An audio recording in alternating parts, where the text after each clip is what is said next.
Hi, everybody. I'm Dan Fazio with GI Jobs, and I'm here today with Dr. Chris Howard, until recently president of the Robert Morris University in Pittsburgh, Pennsylvania, Air Force veteran, and also Dr. Howard graced the cover of GI Jobs magazine in August of 2017. You got my good side. Thank you. That's a great photo. Thank you. So we're talking to Dr. Howard today because to catch up on his career, because he had a career change recently. So thank you, welcome, and thank you for talking to us today, Dr. Howard. My pleasure. My pleasure. So your new title is Executive Vice President and Chief Operating Officer of the ASU Public Enterprise at Arizona State University. Whew, that's a mouthful. That's a mouthful. Can you just in layman's terms, just tell us what that means? What are you actually doing? Sure. It's funny because it used to be president. You spend your career getting rid of adjectives and getting just one thing like president, and now I put a lot of adjectives on there, but it's fine, and I'm excited about it. So Arizona State University, probably the largest university in the country when you include all our online degree-seeking learners, and then if you go beyond that, somewhere between 140,000, 150,000 students to 1.5 million learners. So choose a number in between there. So the scale and scope of what President Michael Crow has been able to do with the team at ASU is astounding.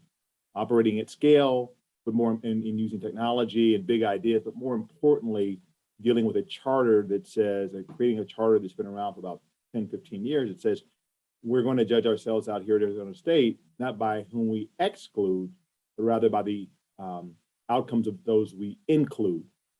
And we're going to bring research grade knowledge and education to the masses, to humanity, but we're also going to educate those that are educatable no matter what. We're not going to superimpose or impose some sort of artificial boundaries on who's going to come, right? If you beat the bar, you're in. We will make it work.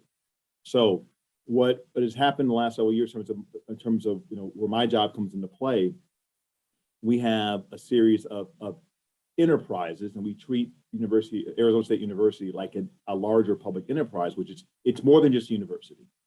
It has social embeddedness. It has a role and responsibility to help society at large, but in a unique way where we're taking a modest amount of state resources, right, to the university and expanding those through enterprises. And those enterprises are academic enterprise, which is, the schools and colleges, knowledge enterprise, where we're trying to get to $1 billion in research with a B, and learning enterprise, which is dealing with lifelong learning opportunities, whether it be degree seeking, non-degree seeking. Those are the main used military parlance. Those are the combatant division commanders, battle cap. Those are the ones that are running the show. As the chief operating officer and also the chief financial officer, who I work with, Morgan Olson, we're providing resources almost like the 3 and the 5, almost like the ops center, the operations officer and the plans and policy officer, to be able to create resources and opportunities for those 3 battle captains, combatant commanders, wing commanders, division commanders to win with their goals. So it is not a job that's going to have an org chart that goes on forever. It is a punchier resource the battle captains and the combatant commanders so they can go out and achieve all these great missions and goals. And it's really exciting because, like I said before, Michael has been at this for several years with a great dynamic community that really wants to change the world as we know it. So that's kind of the business I'm in now. That's awesome. My half brother is actually a graduate student at ASU right now. So say hi if you see him. I sure will. That'd be your good-looking. You say your brother, half brother. My half brother, yeah. Half brother. That's the good-looking, smart half brother that's at right. ASU. Good. Works out. Good for him. You got me. Yeah. Well, that sounds like a great opportunity. You get to leave the cold and the snow behind. Nothing bad about that. But for the past 6 years, you've been president of Robert Morris University here in Pittsburgh, including the last 2 years where you led the university through a global pandemic. I mean, what was that like? And what did you learn about higher education through that? And what did you learn about yourself through that experience? Well, Dan, I was downrange in 2003. I arrived September 11th to to serve as a human operation cell chief and to run overt collection for DOD in Afghanistan under General Austin at the time. And a pretty tough job, Taliban, Al Qaeda, et cetera, important, mission working with other government agencies to create a collection plan to find the bad guys and keep the good guys and gals, men and women safe. There's a battle rhythm of being downrange in combat that many of our listeners know that was something like what we felt like in COVID. There were stand-ups and meetings and VTCs, and of course now there's Zooms or Google Meets or what have you, that felt like, sitting in every morning with General Austin and giving the intel update, et cetera. So the familiarity, the background of being in the military and just having that battle rhythm of high stakes, managing risk, but getting the job done and grinding and sustain it over a long period, that it felt that way. And over time that kind of tapered off, but there were a while that we were meeting twice a day, every day for weeks, if not months, because everything kept changing, kind of like when you go downrange into a combat situation. In terms of what do we learn about higher education? I think that higher education is tougher than what you thought it was. More resilient, more gritty, more innovative. It's like that guy down the street, that kind of mild-mannered kid on the neighborhood who you thought, well, I don't know, he's not really much of an athlete. But then he goes out to the soccer field, does a Pele back, kick or bicycle kicking. Like, oh my God, this guy's got, this man or woman's got it on the ball. Higher education showed that. Big, small universities, medium-sized universities said, we can pivot when we're asked to have to pivot. We can bring in and infuse and leverage technologies in a way that we didn't think we could. We can be very humanistic and come up with really unique ways to support our students, our learners in their place in space. And we recognize that some students, no big deal. They go back home, they have their own room, they have a really great broadband, and some students go back to a lot less than that. Yeah. And so we created, we really flex our empathy bone in higher education. We flex our sympathy bone, our innovation, exercise that gene or what have you, and show that we have a lot more on the ball than what we thought before. And now the question is, and we're doing this at ASU and they do it at RMU, is how do you take something that was bad and learn from it and bring things better? So think about it. You and I would not be doing this call via Zoom, but for COVID.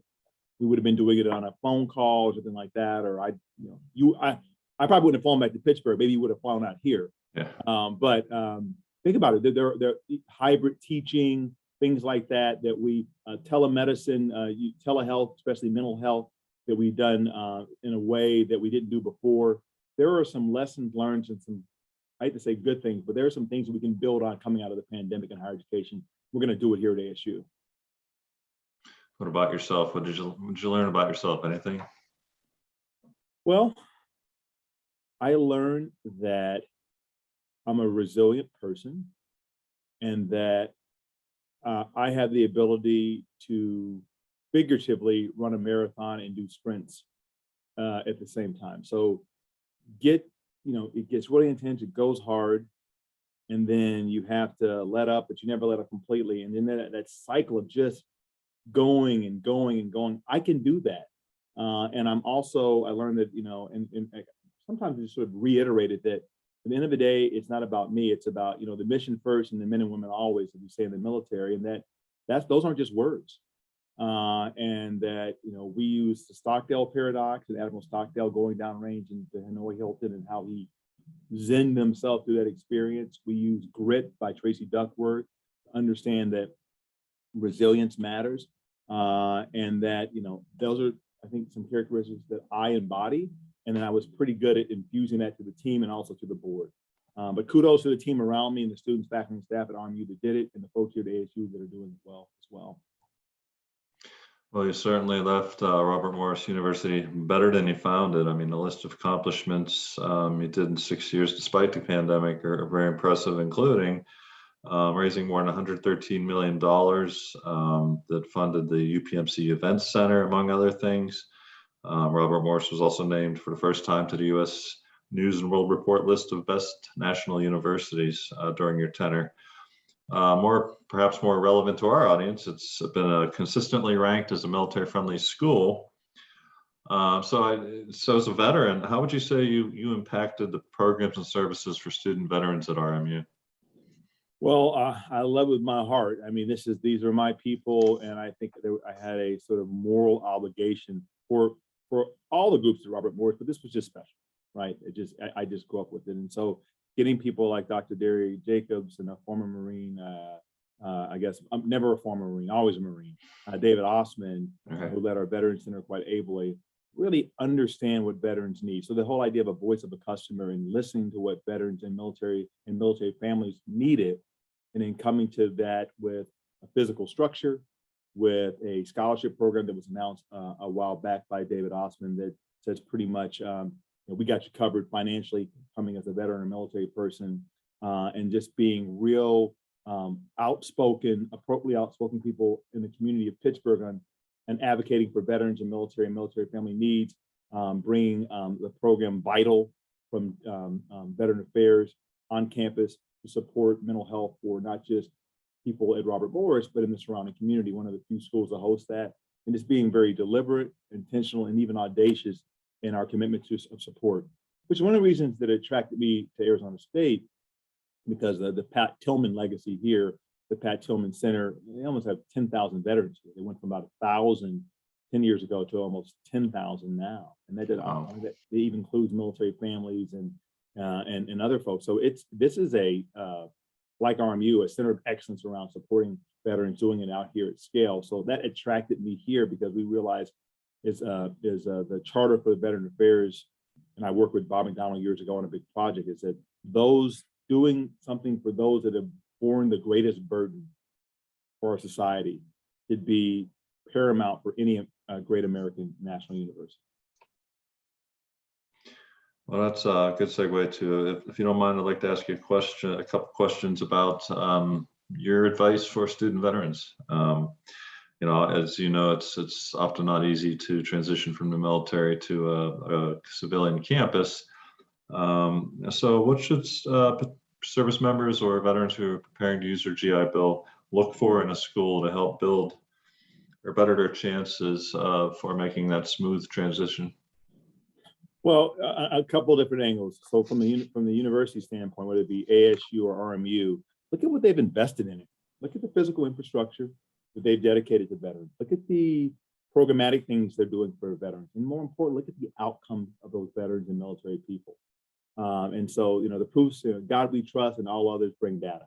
So you'll see how folks are doing. Are they completing?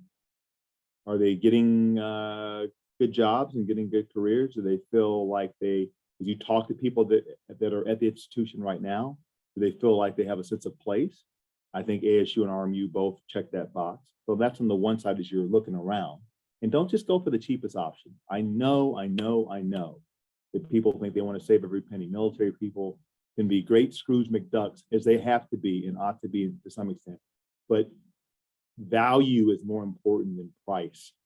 What is the value of that engagement, of that relationship, that partnership you're going to go into? So I encourage people to look at ASU, look at RMU, and understand that they really are committed. But wherever you go, look for that part from institutional commitment. And on your part, I talk to a lot of people that are transitioning out of the military, and education can be a part of that. But there's a larger question, which is, what is it that you think you want to do when you leave the military? Not what you think you have to do. Quite often people, when they're either coming to college, this is a traditional student, or they're coming later in life after a time in the military, long or short, they think, I've got to do this, I've got to do this, I ought to do this. You might get to that point because finances are real, but take some time and say, what do I really want to do? I want to do something that feels a little bit like the military. I want to do something that makes me a lot of money. I want to do something in a certain region. I want a certain lifestyle so I can take care of my aging mother, whatever. And just be honest with you, brutally honest with yourself and say, let me at least try my A+ plan before I go to my A plan, before I go to my B plan. That'd be number one. Number two, when you come to the place, recognize that two things. One, you're new to that place and you will not master the day you come on campus. So people get frustrated, whether it be a traditional student or a veteran or military person. Hey, I don't know where things are. The class is hard. This, think about the first time, say you were a maintenance officer on F-16s. The first time you had to go check an engine on a Viper, you weren't very good at it, right? Anything you've done in the military, marksmanship or drill or complex communication system you're breaking down, you weren't as good at it later as you were in the beginning. Sometimes people come to school and they think, I got to be a senior when really I'm just barely a freshman. Just, forgive yourself for not knowing where all the buildings are or how to get your credit hours on. Get help, but don't get frustrated and leave it because, oh my goodness, I'm not any good at this. No one's good at anything when they first start out. So that's number one. And then the last thing I'll close with this is bring a dose of humility. I mean, you could be sitting literally in a classroom or an online class or a hybrid class or, Zoom class, and someone could say something in the classroom that, it kind of rubs you the wrong way. We defend democracy. We don't necessarily practice it when we're in the military. People could say things that are somewhat untoward, but be open to it.